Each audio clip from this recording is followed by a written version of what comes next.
What's up, everyone? I'm in the testing phase still with my Diamondback Master TG with the Suntour GPX components. Oh my goodness, this group set has blown me away, along with the Sun M13 wheel set, which I already knew that was going to be a great wheel set anyways, but I ordered it from velomine.com as opposed to my silver ones on my Fuji, which I ordered on eBay. And when it arrived, I mean, I don't know if they actually look over it themselves, but it was really solid. The rims were true, the spokes were nice and tight.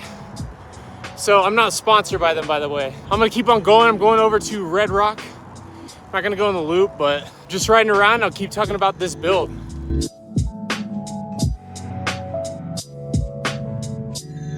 Like I mentioned, I'm still in the testing phase, but it's been about a week and a half, 2 weeks of riding, and everything is going great. The wheels are seriously fast.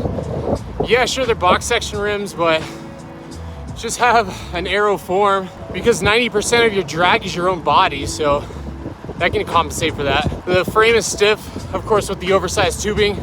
So I think I fixed the seat post clamp on the frame, pretty much just cranking it down tighter. I've marked the seat post with Sharpie, so I can always monitor it. That's kind of a tip for myself, is just mark everything, especially if you're doing your own maintenance and your own builds. Mark everything with a Sharpie because you can just use rubbing alcohol to wipe it off. Of course, you have to be careful with the paint on your bike.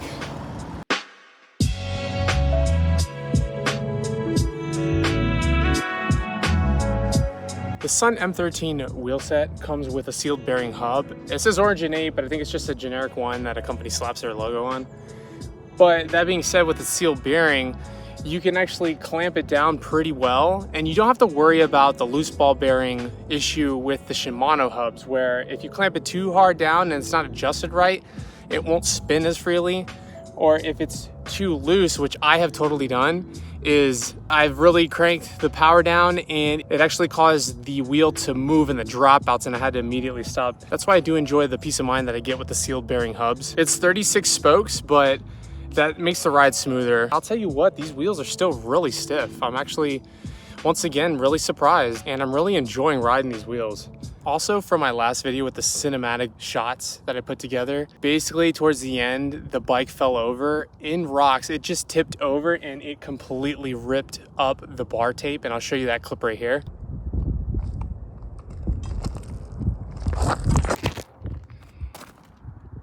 So I am using my secret weapon, hockey tape. So I think it really fixed it well. So I'm just gonna deal with it for now.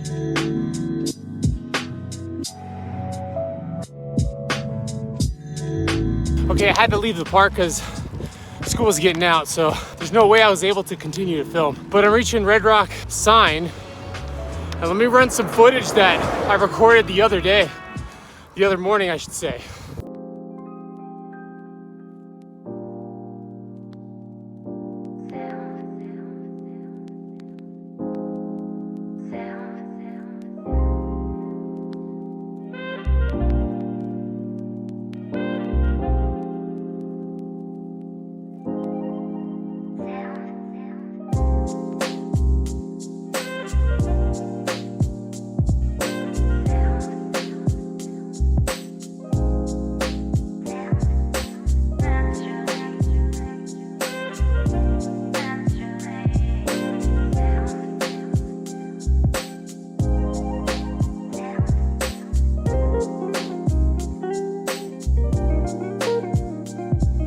And I decided to turn down Calico Basin.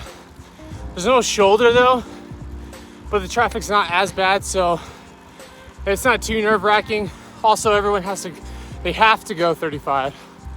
And I've never had any close calls out here, so people are a little more respectful down this road.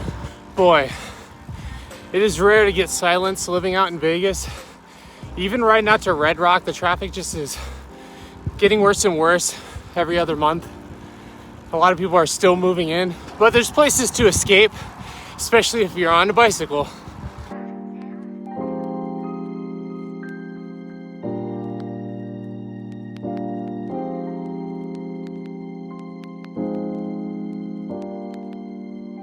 Man, these Suntour GPX down tube shifters, wow, they are fantastic. They shift so precisely, they're so crisp. I bought them from a seller on eBay who said it was extremely low miles, which was true. I mean, practically all the parts are almost new. A few scuffs here and there, but that's totally fine by me. They just click into place when you want, no hesitation, and no skating too with the chain, with the ActiShift Plus 7-speed freewheel. But I'm using a 9-speed chain. I was using an 8-speed for like one session. 8-speed doesn't work with this very well. The front derailleur rubs way too much with an 8-speed chain. And I think this is one of those cases where the Groupset calls for an ultra chain from Suntour. Those are hard to find. I just got the 9-speed KMC chain and it works so well. It works perfectly. So if you build this, use these components, just get a 9-speed chain. Another thing with these brake calipers is their return spring is hidden. So it's super aero, but it's single pivot, and I am in love with single pivot brakes. Dual pivot is good, of course, but there's just, I feel like there's more modulation with single pivot.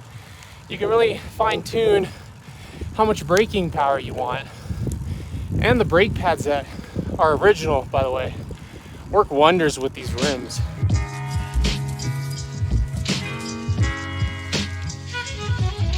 I went with the FSA compact crank set, but I did put a 39 tooth smaller chainring and kept the 50 tooth. And honestly, I really do enjoy that gear combination. The rear freewheel is a 13 to 24 tooth cog, but honestly, I can't push a 12 tooth cog with a 50 to 52 front tooth chainring.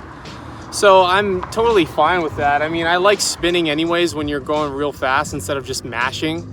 Makes you feel like you're going faster. Another thing too is you can't beat traditional drop bars. I love the bend, I love the drop, and I love this flat section. Compact drop bars just don't have that. They just kind of have where it slopes down and kind of stops at an angle. But I mean, I can ride in the drops all day with these. I just love them. Another thing too is the braking track hasn't worn down except for right at the seam.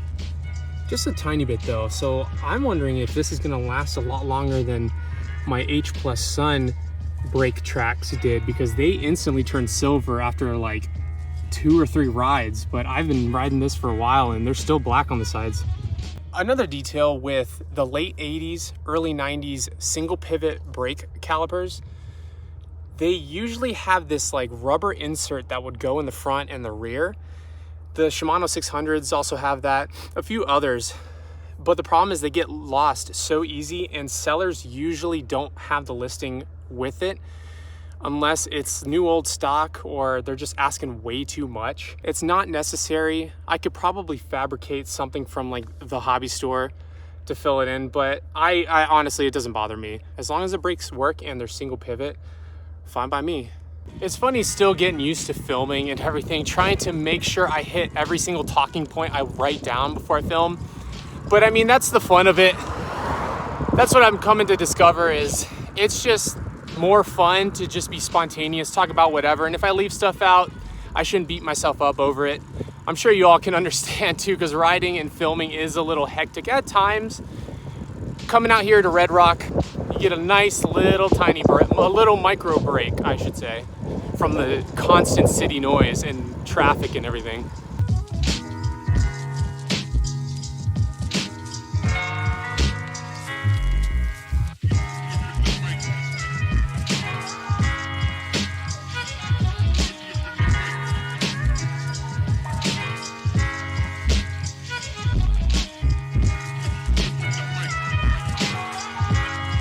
Trying to just grow this channel, just to get the word out that there are alternatives to having a nice road bike.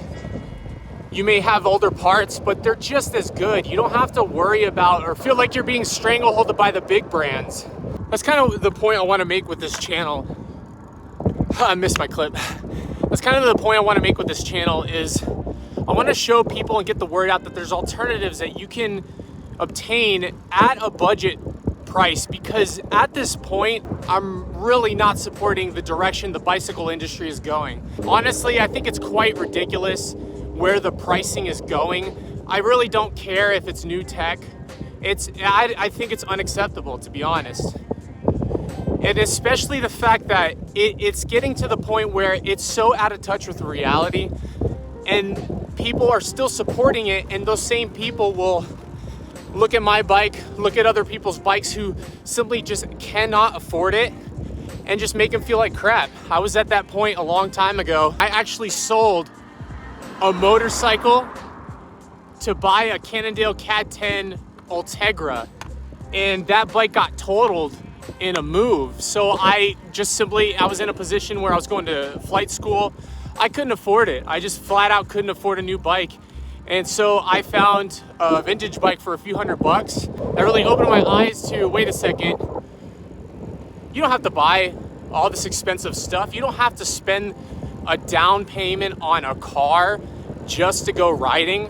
I want to tell people about the fact that you can just spend a few $100. You don't have to break $1,000. Heck, even my gravel bike, it was not $1,000 and it's brand new. It's totally fine. You can do anything that other people's gravel bikes can do.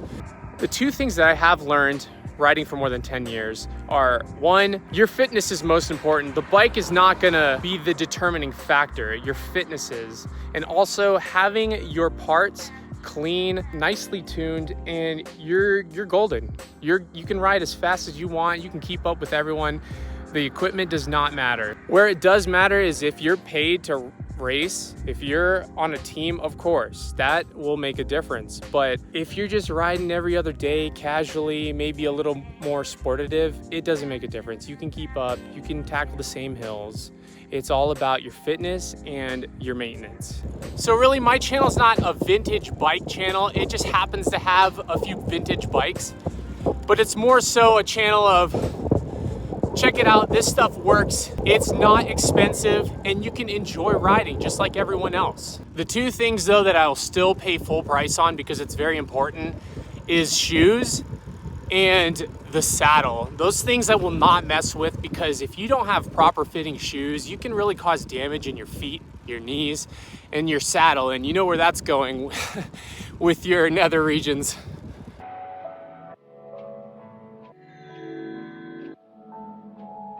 But I hope you enjoyed this video, along with my controversial opinions about cycling and the industry. I could talk more about it, I tell you what. But thank you so much for liking the video, subscribing, commenting, and everything. I just want to keep growing this channel just to get the word out that don't fall into the trap that people are just almost cult-like, forcing you to spend thousands and thousands of dollars. Just do a lot of research, and you can make a sweet ride that's unique and under $1,000. So I'll catch you next time, and thanks again for watching.